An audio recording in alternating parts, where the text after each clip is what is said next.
Assalamualaikum warahmatullahi wabarakatuh. Hai rekan-rekan yang ada di Sidu, di channel Sidu Situs Edukasi. Kali ini saya akan berbagi buat Anda yang masih bingung ya terkait tentang cara melihat atau mengetahui kisi-kisi SKB 2020 sesuai dengan Permenpan RB nomor 23 tahun 2019, rekan-rekan ya.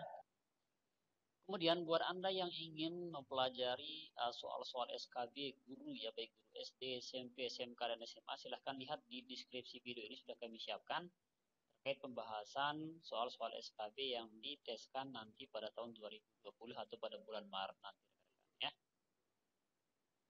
Oke, di sini saya membagikan biar rekan-rekan tidak ragu ya dengan video yang saya bagikan ini sesuai dengan kisi-kisi yang dikeluarkan oleh Permenpan RB, yaitu nomor 23 tahun 2019. Dan di sini sudah saya siapkan pada link deskripsi, silakan Anda download kisi-kisi ini, sudah saya siapkan dan silakan Anda download dan Anda pelajari.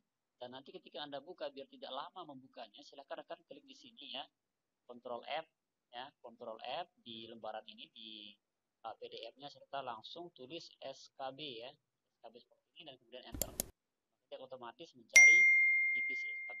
Dia berada di halaman 30, rekan, kita lihat di halaman 30. Kita geser ke bawah untuk kisi-kisinya biar tidak kebablakan atau biar tahu arah-arah daripada yang mana harus dipelajari, soal mana harus dipelajari dan disiapkan, dan berkas-berkas yang harus disiapkan yang mana seperti itu. Lihat di nomor 30. Ini dia. Kita lihat pada poin 3, seleksi kompetensi bidang SKB ya. Kita coba besar rekan.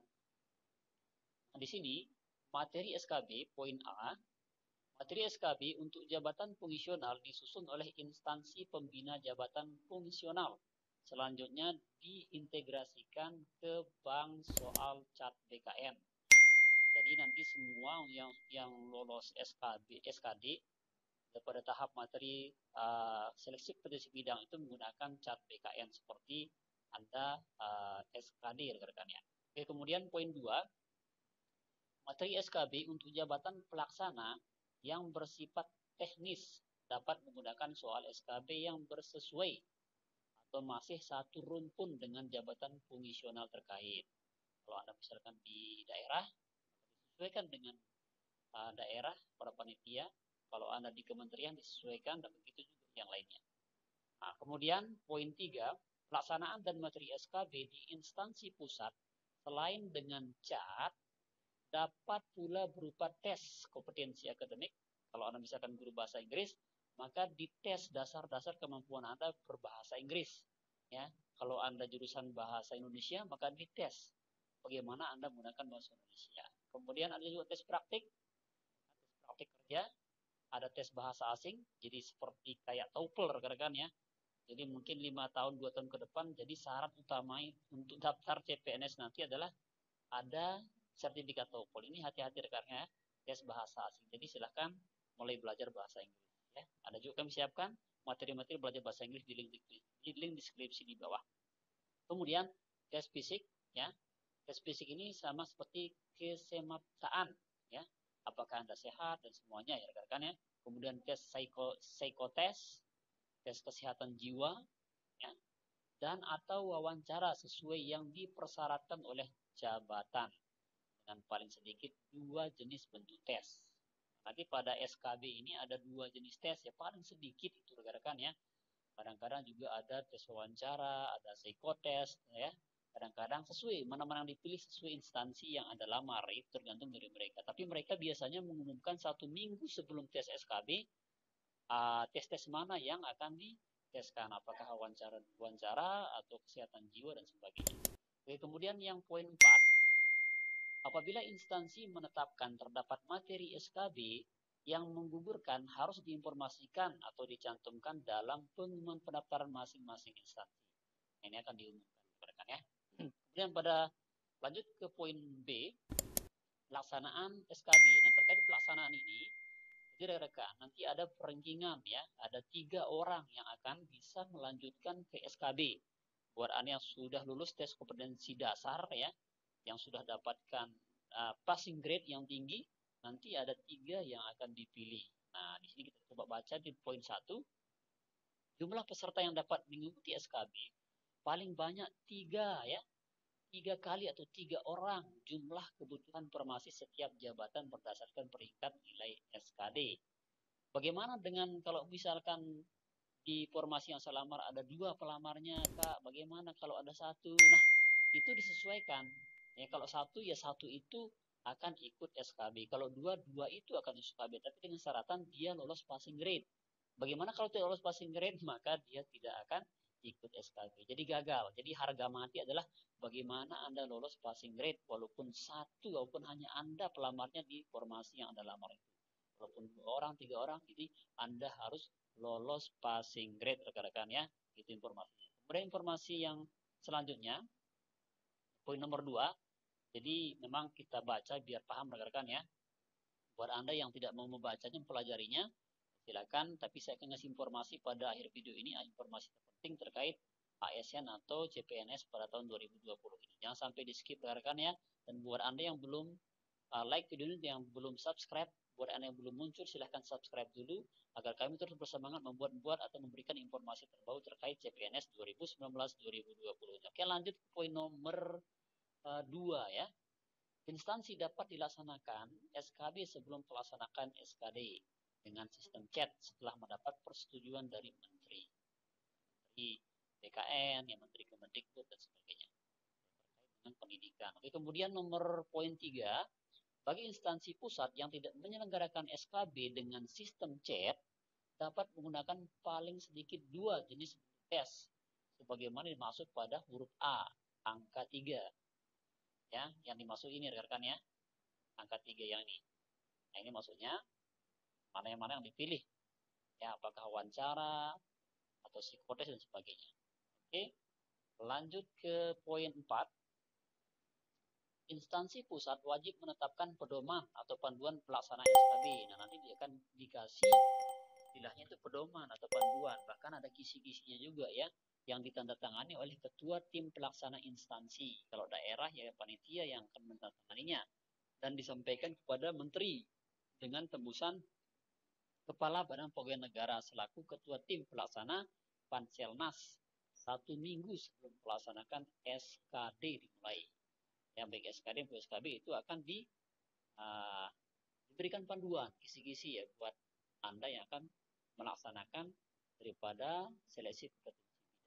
Oke, lanjut ke poin 5. Pelaksanaan SKB di instansi daerah wajib menggunakan chat. Nah, jadi di sini ada informasi yang rentan yang terkait yang ada di media. Katanya ada hanya menggunakan chat itu ada di kompetensi dasar. Tidak rekan-rekan ya. Tapi pada kita lihat pada SK ini, ya sesuai dengan Permenpan RB nomor 23 ini rekan-rekan ya, bahwa SKB itu, tes kompetensi bidang itu akan dilaksanakan menggunakan chat. Ya, tes komputer asisten tes ya, menggunakan komputer sama seperti melaksanakan seleksi kompetensi dasar.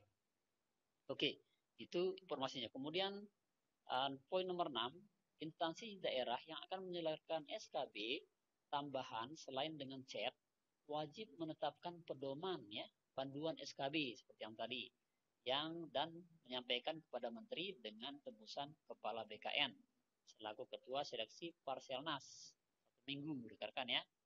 Oke, kemudian poin nomor 7, pelaksanaan SKB di setiap instansi menjadi tanggung jawab panitia pelaksanaan seleksi SKB instansi. Nah, di sini kita memang terkadang mendengar rekan-rekan ya. Jadi harga mati ketika orang menyogok itu ada pada SKB. Ketika wawancara, ada juga rekan saya yang mengasih tahu saya kemarin pas seleksi SKD katanya. Jadi pertanyaannya berapa uangmu ya? Pas wawancara itu dia bertanya berapa uangmu. Subhanallah ya. Jadi masih ada oknum-oknum yang masih mengandalkan daripada sogok-sogokan seperti itu. Jadi rekan-rekan yang ingin melontarkan pendapatnya tentang sogokan pada saat CPNS yang banyak atau mengalaminya ketika Anda seleksi kompetensi bidang pada tahun lalu, silahkan komentarnya di bawah, kami tunggu bagaimana pengalaman Anda. Dan ini real ya dari rekan saya di instansi Kabupaten Lombok Tengah mengatakan bahwa ketika dia tes SKB saat wawancara itu berapa uangmu ya, Ditanya berapa uang, bukan di sana ada 3 saingannya. Siapa yang banyak uangnya, dia yang lolos. Subhanallah. Ini hampir menjadi budaya rekan-rekan. Tapi silahkan dilaporkan. Tapi ketika saya katakan kenapa dilaporkan orang itu, saya bilang katanya itu tidak mempan. Ternyata walaupun kita laporkan, mereka menutupinya. Jadi kita juga melaporkan harus punya budget ya, punya biaya untuk melaporkan kejadian seperti itu. Jadi ya seperti itulah instansi negara kita pada tahun-tahun ini. Tapi jangan semangat ya, jangan lemah. Jangan lemah, maksud saya jangan lemah, jangan putus asa, terus semangat. Siapa tahu rezeki Anda, yang penting Anda melakukan terbaik dan laksanakan apa yang harusnya Anda laksanakan sesuai dengan ketentuan-ketentuan dari BKN informasi yang Anda lamar ya. Oke. Kemudian poin nomor 8 ya. Instansi harus berkoordinasi dengan Kepala BKN selaku Ketua Tim Pelaksana Panselnas dalam hal pelaksanaan dan penyampaian hasil SKB. Nah, jadi memang dia harus koordinasi, jadi harus ada koordinasi antara BKN ya serta perusahaan yang kita lamar. Maksudnya, kemudian poin nomor 9, instansi harus menyampaikan hasil SKB kepada BKN dan selaku ketua tim pelaksana.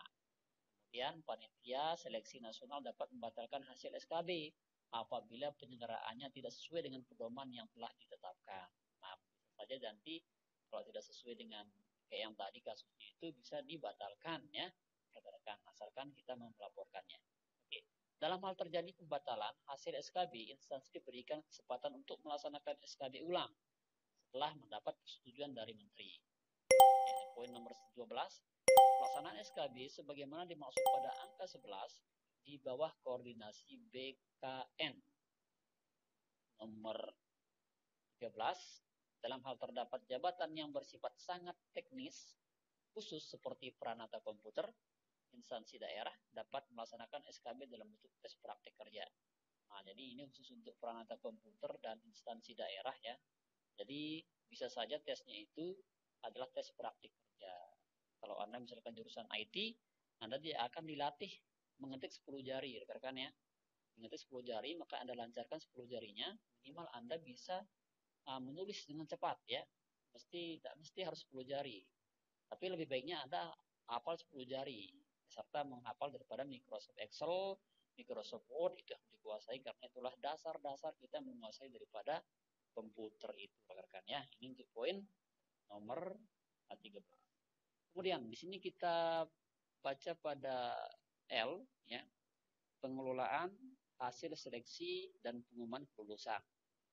Nah, pengelolaannya di sini kita baca, ini penting rekan-rekan ya, informasi yang penting. Nah, pengelolaan hasil seleksi pada poin A, pembobotan nilai SKD dan nilai SKB adalah 40%. Ingat ya, 40% dan 60%. Jadi SKD-nya itu 40%, ya, kalau Anda lulus itu 40% poinnya. Kalau Anda lulus di SKB itu 60%. Berarti Anda sudah cukup mendapatkan 100% kalau lulus di dua-duanya rekan-rekannya. Selamat ya. Semoga yang nonton video ini, nah, yang subscribe video ini semoga dia lulus ya. Semoga dia lulus 40%-nya pada SKD dan semoga dia lulus juga ya pada SKB 60%. Amin. Amin ya rabbal alamin. Oke, lanjut pada poin nomor B. Dalam hal instansi melaksanakan SKB dengan chat, hasil SKB dengan chat merupakan nilai utama dengan bobot paling rendah 50% dari bobot nilai SKB. Ya. Paham?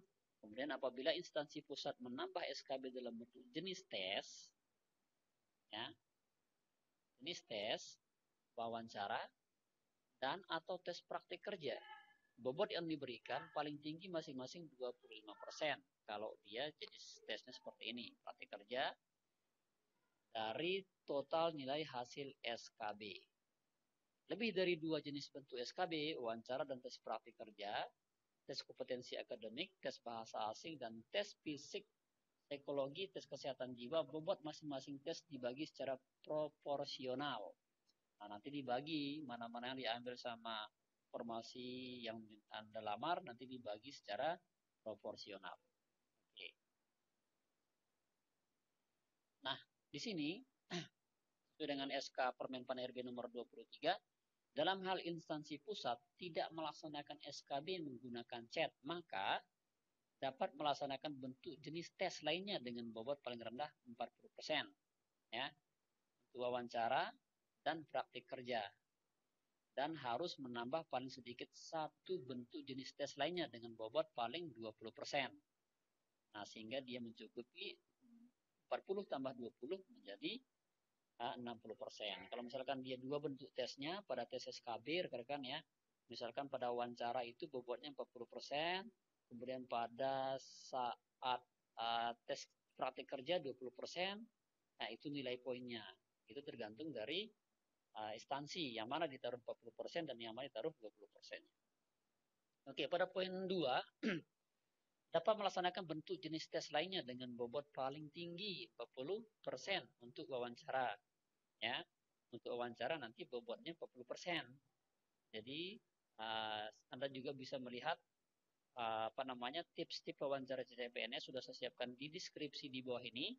Anda bisa membacanya bagaimana menghadapi wawancara pada tes CPNS, bagaimana tips dan kata-kata yang harus dihindari saat wawancara tes CPNS, ya. Silakan download di link deskripsi video ini.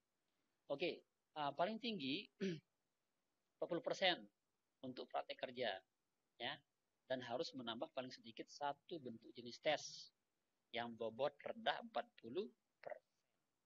Nah, sehingga dia mencukupi 100%. Itu poin 2.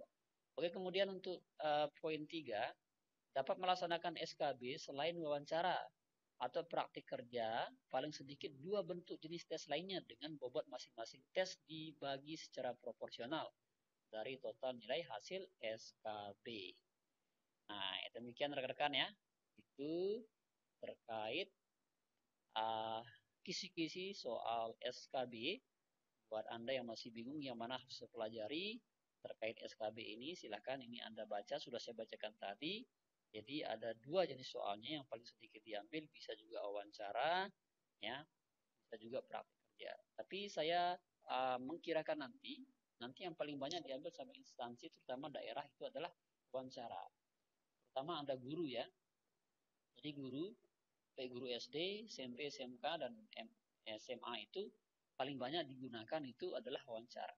Ya, dipersiapkan diri Anda kuasai wawancara ini, bagaimana cara wawancara yang bagus, dan informasi yang terbaik buat Anda pada hari ini, rekan-rekan, adalah silahkan download tips wawancara CPNS, sudah saya siapkan di sini, ya, sudah siapkan di link deskripsi di bawah, silahkan diambil, serta kata-kata apa saja yang dihindari saat wawancara CPNS, dan itu harus wajib Anda tahu rekan-rekan ya. Jangan sampai kata yang dihindari itu Anda ucapkan saat wawancara, rekan-rekan ya. Oke, itu informasinya. Semoga yang lolos pada SKD, yang mau SKB, semoga semuanya lulus ya. Semoga semuanya lancar-lancar saja. Anda sehat selalu, fisik Anda sehat, jaga kesehatan Anda, karena Anda akan tes kesehatan dan kesehatan jiwa juga rekan-rekan ya. Dan buat Anda yang belum subscribe, silahkan subscribe dulu agar kami terus bersemangat membuat video-video bermanfaat untuk banyak orang rekan-rekan ya. Oke, thank you, syukron ya. Sekian, semoga bermanfaat. Assalamualaikum warahmatullahi wabarakatuh.